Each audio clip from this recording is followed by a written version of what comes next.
What was causing the deaths of the necrons and forced them into allying with the C'tan?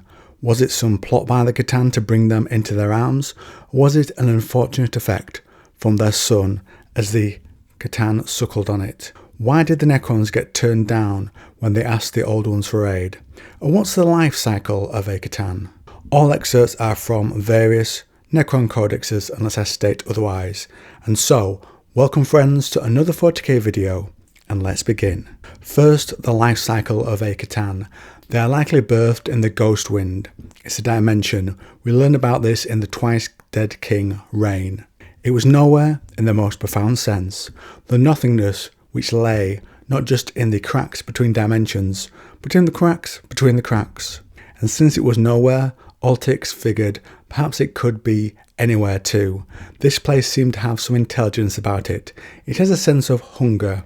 As the nobles were gunned down, Altix noticed that their core flux did not just vent in the usual boiling cloud. It whipped out into the ghost wind, as if drawn up through a tube, as if it was being consumed.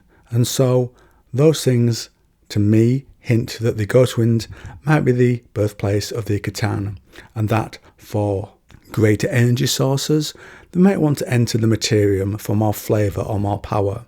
We have a mention of a feral C'tan in the short story 1 Million Years. The ship these necrons command can enter into and scan stars, and inside is seen indigenous life forms within the star, experimental canoptex, and feral infant C'tan.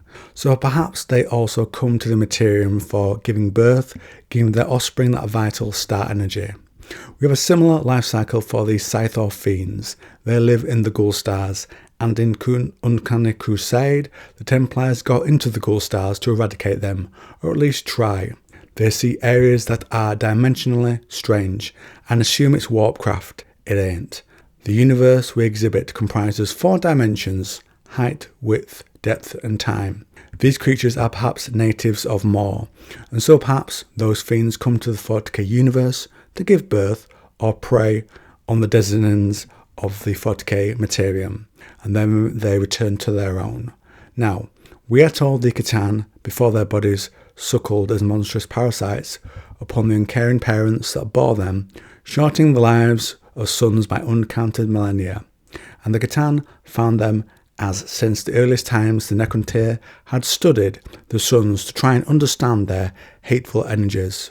After long, bitter centuries of searching for some power to unleash upon the old ones, the Necronyr perceived anomalies in the oldest dying stars. They wanted to hurt the old ones at this time, as they had refused to aid the Necrons, who wanted the old ones to use their mastery of genetics to cure them.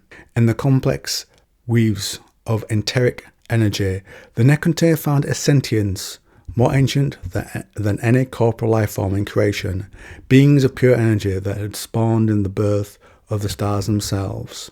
These entities had little conception of the concept when the Necronyr first found them, feeding upon the solar flares and magnetic storms of bloated red giants.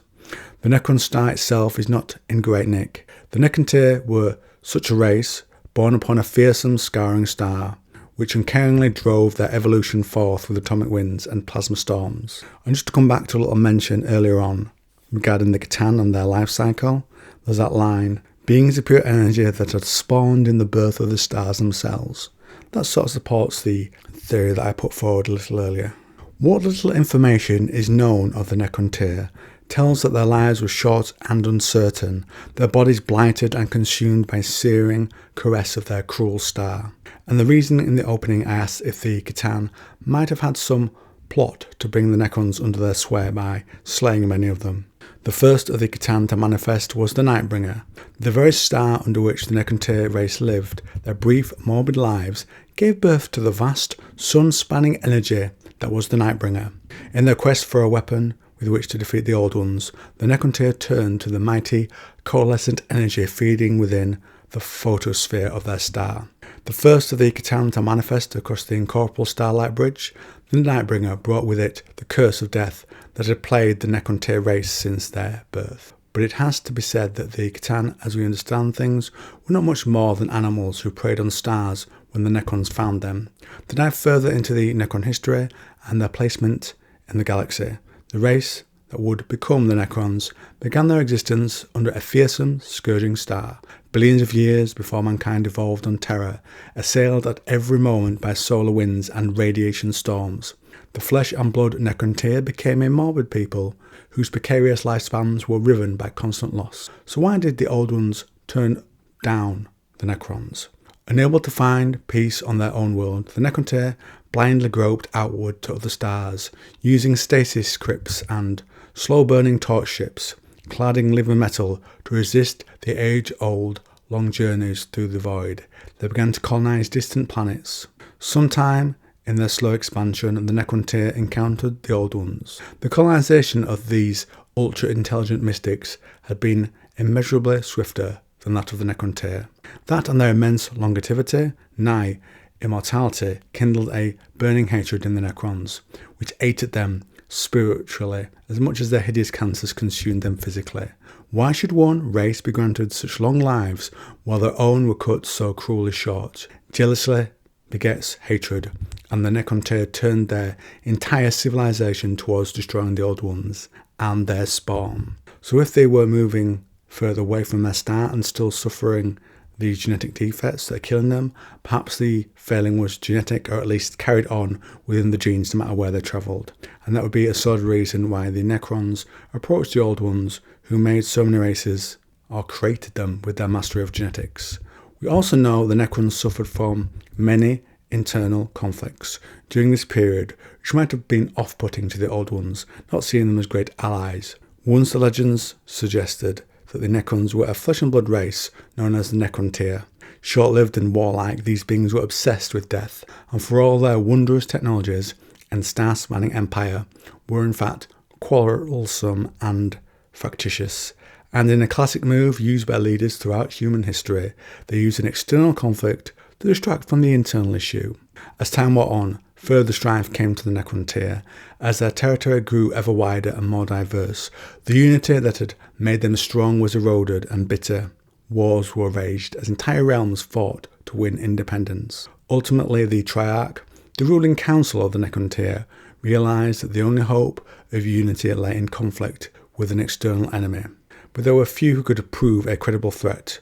Only the Old Ones, first of all the galaxy's sentient life, were a prospective foe great enough to bind the Necronyr to a common cause. Such a war was simplicity itself to justify, for the Necronyr had ever rankled at the Old Ones' refusal to share the secrets of eternal life. So did they try to declare war upon the Old Ones. At the same time, they offered amnesty to any dynasties who were trying to break away, who willingly returned to the fold. Thus, lured by the spoils of victory and the promise of immortality, the separatist realms abandoned rebellion, and the war in heaven so begun. So I hope you enjoyed this little journey through the lore. Sorry if some parts were a little repetitive, but I did quote directly from the codexes just to give it context. Anyway, let me know in your comments down below. If you like this video on 40k, then why not try this one? And if you want a whole bunch of videos about 40k, there is a playlist on my channel. There are two, in fact, now I say that. One has everything, and one just focuses on the dark age of technology, a pet interest of mine. I also cover Trench Crusade. There's a big playlist for that, and I tend to have a few videos out each week on the Trench Crusade. So check them out if you're so inclined. Give me a like if you're so inclined, and I'll see you in the next one.